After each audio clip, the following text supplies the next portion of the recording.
Hello दोस्तों, आपके अपने यूट्यूब चैनल एजुकेशन में स्वागत है। आज हम लोग जीवों में जनन के चैप्टर में पुष्पीय पौधे में लैंगिक जनन के बारे में पढ़ेंगे। हम लोग पिछले वीडियो में लैंगिक जनन और लैंगिक जनन सारी चीज़ें पढ़ ली है। अब पुष्पीय पौधों में लैंगिक जनन के बारे में पढ़ने जा रहे हैं। तो लैंगिक जनन को पढ़ने से पहले इस पुष्प का अध्ययन कर ले, उसके बाद अच्छी तरह से हमें पुष्पीय पौधों में लैंगिक जनन के बारे में समझ में आएगा। ये जो पुष्प के भाग हैं, ये परागकोश और तंतु, ये दोनों पुष्प के नर भाग होते हैं। इन दोनों को मिला के पुंकेसर कहते हैं। परागकण को इंग्लिश में एंथर एवं तंतु को फिलामेंट कहते हैं। और ये दोनों पुष्प के नर जनन अंग है, नर भाग है। और दूसरी ओर यहाँ जो है वर्तिकाग्र, वर्तिका और अंडाशय, ये तीनों पुष्प के स्त्री केसर भाग, इस स्त्री केसर भाग होते हैं तीन: वर्तिकाग्र, वर्तिका एवं अंडाशय। वर्तिका को अंग्रेजी में कहते हैं, वर्तिकाग्र को अंग्रेजी में स्टिग्मा, वर्तिका को स्टाइल और अंडाशय को ओवरी कहते हैं। ये तीनों स्त्री केसर इस भाग है, जबकि परागन और तंतु जो है पुरुष नर भाग है पुष्प के। उसके बाद इसमें दल यानी पंखुड़ी, बाह्य दल, जो पुष्प के हरा भाग होते हैं इस जगह, उसे बाह्य दल कहते हैं। और ये जो डंठल है पुष्प के, इसे पुष्पासन कहते हैं। यानी कि जिस पे पुष्प बैठता है, आसन मतलब होता है बैठने वाला जगह, तो जिसमें बैठा जाता है उसे आसन कहते हैं। तो जिस पर पुष्प बैठा है उसे ये पुष्पासन कहते हैं। तो आप लोग इतना समझ गए पुष्प के बारे में कि परागकोश और तंतु पुंकेसर भाग है, यानी कि नर भाग है पुष्प का। दूसरा वर्तिकाग्र, वर्तिका एवं अंडाशय स्त्री केसर भाग, स्त्री केसर अंग होते हैं। अब इसके बारे में हम लोग विस्तार से समझते हैं।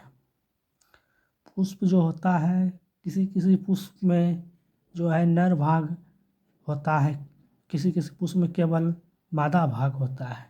तो जिस पुष्प में केवल नर या केवल मादा भाग हो तो उसे एक लिंगी कहते हैं। और जिसमें दोनों भाग हो, जैसे इस पुष्प में दिखाया गया है, जब पुष्प में दोनों जननांग उपस्थित हो उसे जो है उभयलिंगी, उभयलिंगी कहा गया है। इसको हर्माफ्रोडाइट भी कहते हैं। एक लिंगी में एक ही पुष्प के कोई जो है जननांग उपस्थित होते हैं, या तो उसमें पराग पुंकेसर होगा या तो स्त्री केसर होगा। इसका उदाहरण है पपीता एवं तरबूज। और उभयलिंगी जिसमें दोनों जनन अंग होते हैं, स्त्री भी और पुरुष केसर भी, तो उसे उभयलिंगी कहते हैं।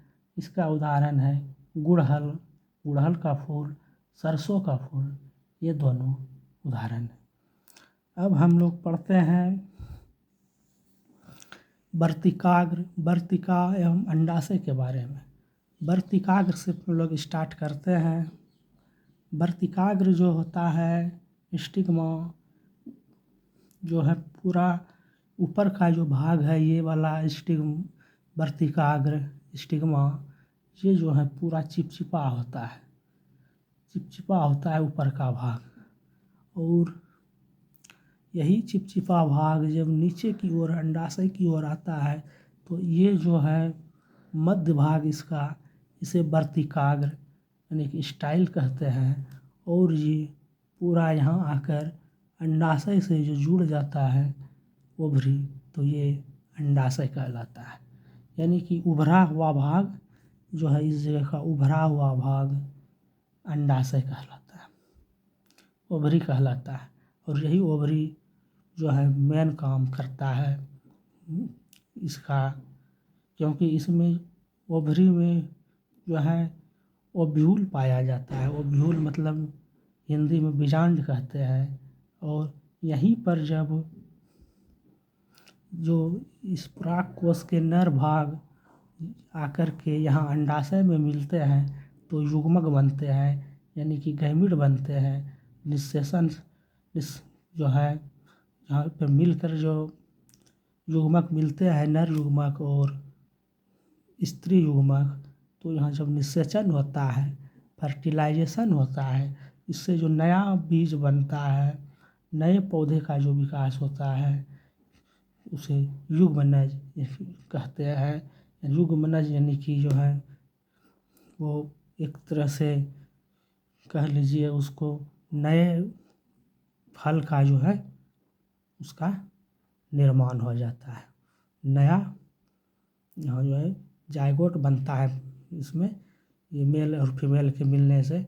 तो पुष्प में क्या बनेंगे, पुष्प में जो है नए फल बन जाएंगे विकसित होकर, और यहीं से जो बीज होता है फिर वो बीज से जो है नए पौधे का विकास होता है।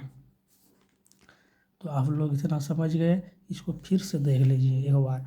वर्तिकाग्र, ये जो उभरा हुआ भाग है, आप लोग अड़हुल के फूल को भी देख सकते हैं, इस जगह उभरा हुआ भाग होगा, इसे वर्तिकाग्र कहते हैं। ऊपर का भाग को जो काफ़ी चिपचिपा होता है, और यही भाग का जो ओवरी तक जुड़ा रहता है, यहाँ ओवरी है अंडाशय, इसके बीच वाले भाग को वर्तिकाग्र कहते हैं, स्टाइल कहते हैं। और यहाँ अंडाशय जो है पूरा उभरा हुआ भाग है, इसे अंडाशय कहते हैं।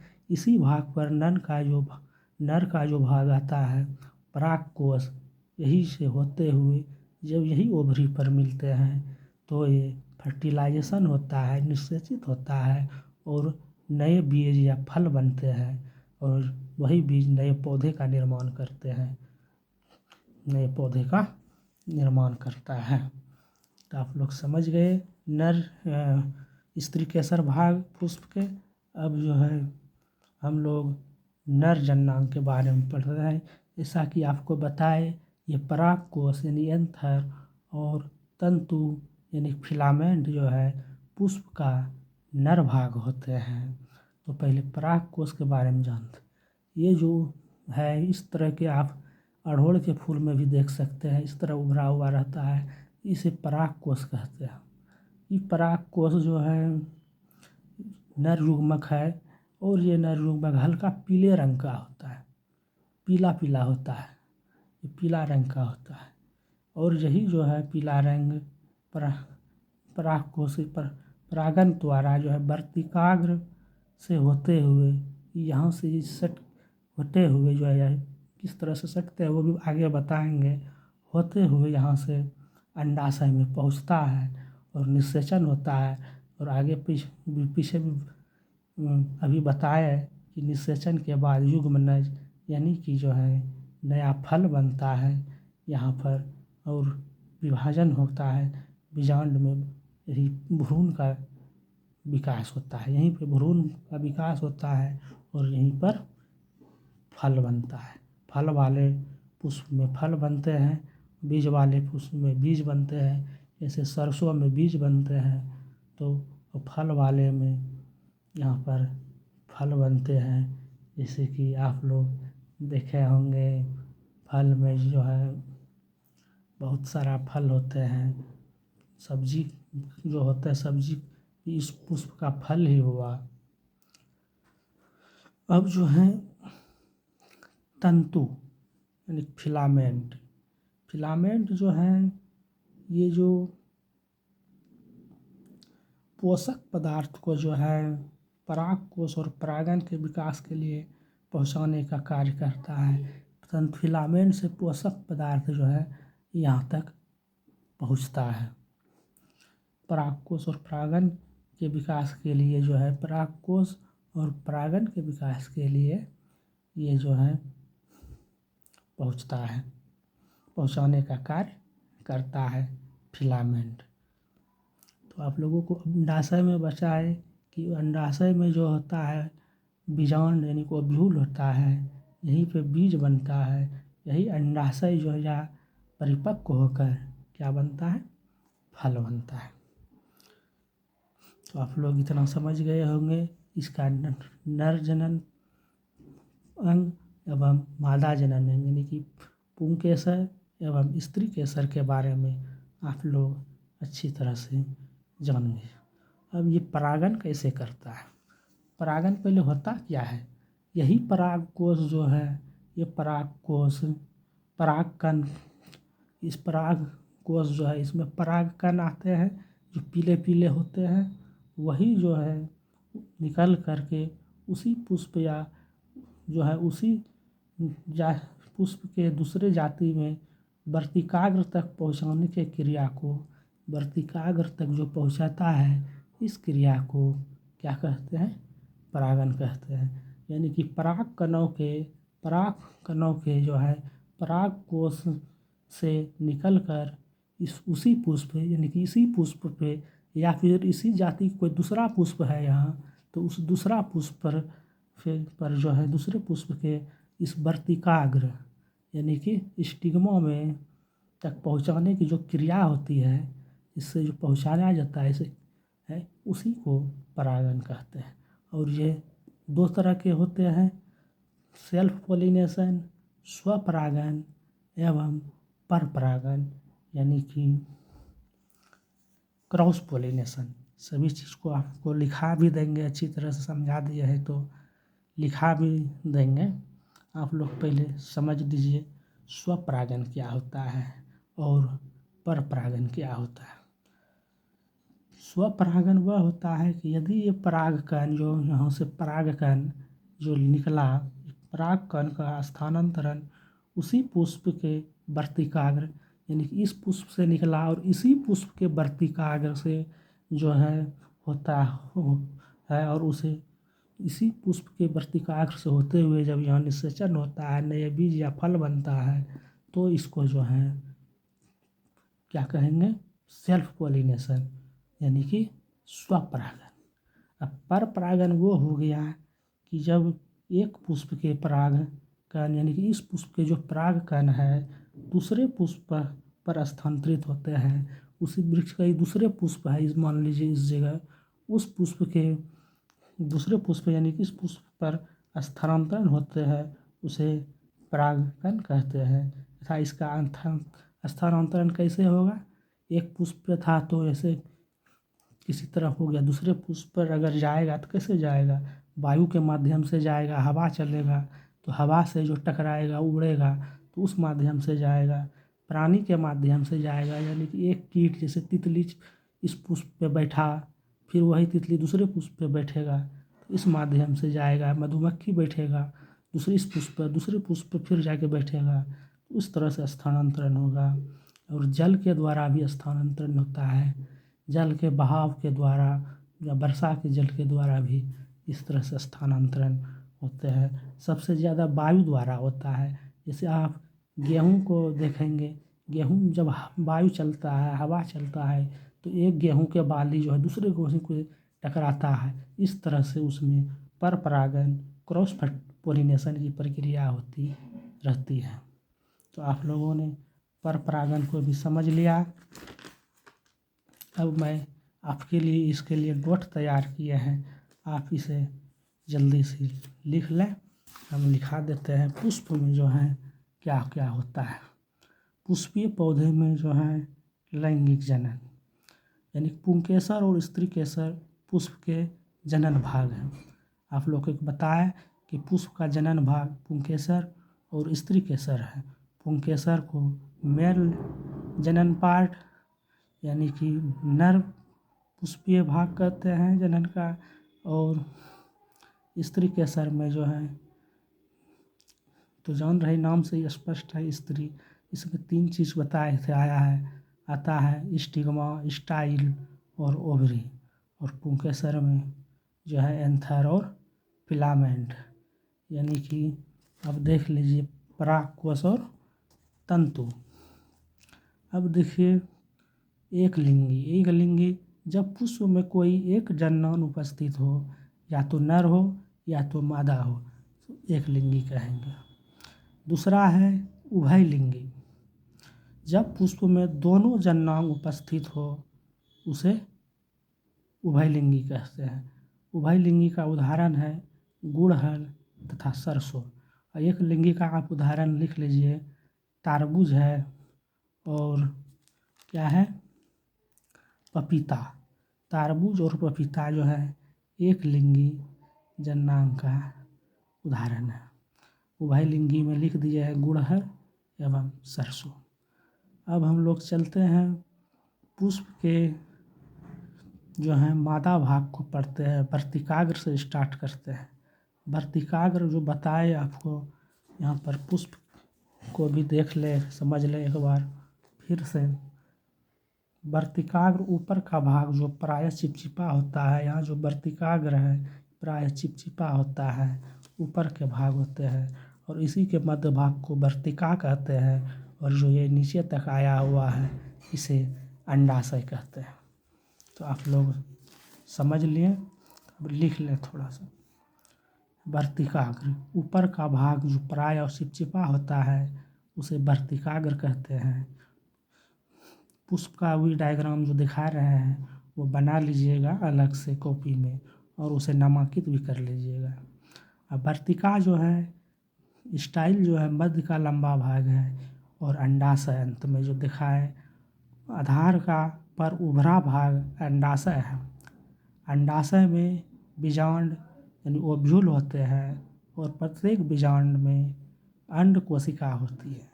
जब नर युग्मक और मादा युग्मक मिलते हैं तो निषेचन होता है और युग्मनज बनता है, जिसमें नए पौधे में विकसित होने की क्षमता होती है। जो समझा दिए हैं वही लिखा भी रहे हैं। अब जो है पुरुष पुष्प का नर जननांग पढ़ते हैं, जिसमें पराग कोश है फिलएंथर, एवं दूसरा है तंतु फिलामेंट। पराग कोश किससे कहते हैं? पराग कोश में जो है पराग कण होते हैं, जो बताए पीले रंग का होता है। पराग कोश में पराग कण होते हैं जो नर युग्मक होते हैं। पराग कण पीले रंग का होता है। पराग कण वर्तिकाग्र से होते हुए अंडाशय तक पहुंचता है, और अंडाशय तक पहुंचने से निषेचन होता है, और निषेचन के बाद युग्मनज जो है विभाजन होता है, तथा बीजांड में भ्रूण विकसित होता है। ठीक है।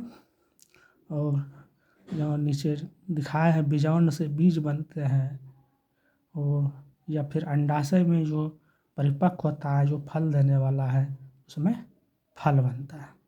अब तंतु को पढ़ते हैं। फिलामेंट तंतु पोषक तत्व को पराग कोश और परागकण के विकास के लिए पहुंचाने का कार्य करता है। जो तंतु लंबा जैसा था वो पोषक तत्व को पराग कोश और परागकण के विकास के लिए पहुंचाता है, यानी ये पोषक तत्व पहुंचाने का काम करता है। अब आइए परागन किसे कहते हैं ये देख लें। परागन जो है पराग कणों के पराग कोश से निकलकर उसी पुष्प या उस जाति के दूसरे पुष्प के वर्तिकाग्र तक पहुंचाने की क्रिया को परागन यानी पोलिनेशन कहते हैं। और यह दो प्रकार के होते हैं, स्वपरागन सेल्फ पोलिनेशन एवं परपरागन क्रॉस पोलिनेशन। तो बताएं स्वपरागन क्या है? यदि परागकणों का स्थानांतरण उसी पुष्प के वर्तिकाग्र पर होता है तो उसे स्वपरागन कहते हैं। अब परपरागन क्या है?